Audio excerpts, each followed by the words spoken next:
Windows हर रोज़ backend पे आपके system की मेंटेनेंस को परफॉर्म करती रहती है। बाय डिफ़ॉल्ट ये सेटिंग रात 2 बजे की होती है और हो सकता है उस टाइम आपका पीसी ऑफ हो। इसकी सेटिंग को चेंज करने के लिए अगर आपने अगर मेंटेनेंस को फ़ौरन स्टार्ट करना है तो आपने क्या करना है, जस्ट क्लिक, इधर आपने कंट्रोल पैनल पे जाना है।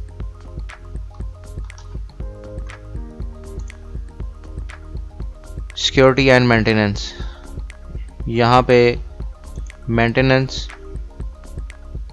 यहाँ आप चेक कर रहे हैं, ये यहाँ से आप मेंटेनेंस सेटिंग को चेंज कर सकते हैं।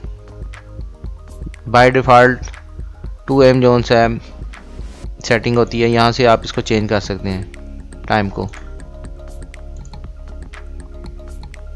और इसको अब इसके बाद आप मेंटेनेंस को स्टार्ट कर सकते हैं फ़ौरन अगर करना है तो।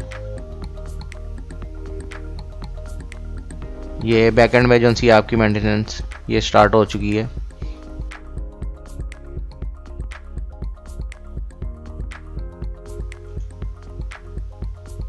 ये आपकी ऑटोमेटिक मेंटेनेंस कंप्लीट हो चुकी है।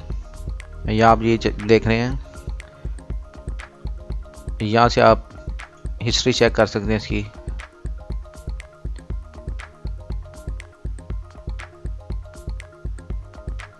ये वार्निंग्स हैं कुछ और इन्फॉर्मेशन है, व्यू कर सकते हैं आप यहाँ से। इसके अलावा ये जो रेड क्रॉस नज़र आ रहा है ये एरर हैं कुछ, ये देखें।